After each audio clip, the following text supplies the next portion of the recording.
क्या आप जानते हैं भगवान विष्णु की परम भक्त नारद मुनि भी भगवान की माया में फंसकर साधारण इंसान की तरह पृथ्वी पर विवाह करके रहने लगे।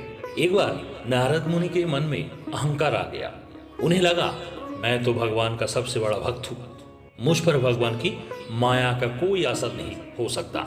ये अहंकार में आके वो भगवान विष्णु के पास पहुंचे और उन्होंने गर्व से कहा, प्रभु, आपकी माया मुझे कभी भ्रमित नहीं कर सकती। भगवान विष्णु सिर्फ मुस्कुराए और बोले, ठीक है नारद, समय आने पर तुम्हें समझ आ जाएगा। कुछ समय बाद भगवान विष्णु ने नारद को लेकर पृथ्वी पर आते हैं। भेष बदलकर चारों ओर रेगिस्तान से भरा है, कहीं एक बूंद पानी नहीं है। तब भगवान विष्णु ने नारद से कहा, नारद, मुझे प्यास लगी है, पास के गांव से थोड़ा पानी लाओ। नारद पानी लेने निकले। जैसे ही वो एक गांव पहुंचे, उनकी नजर एक बेहद सुंदर कन्या पर पड़ी। बस वही से माया ने अपना जाल बुन दिया।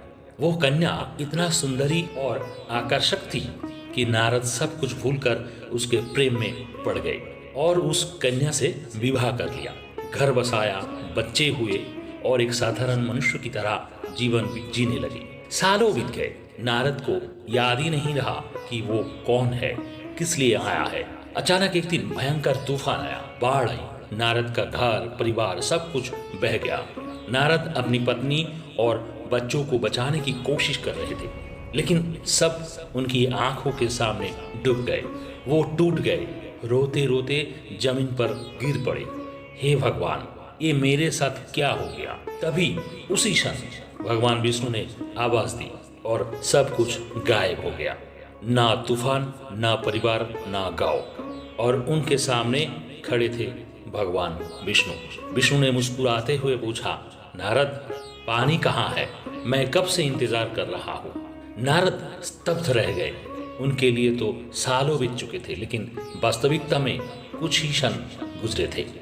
तब नारद समझ गए कि भगवान की माया इतनी शक्तिशाली है कि वो सबसे बड़े ज्ञानी और भक्त को भी भ्रमित कर सकती है।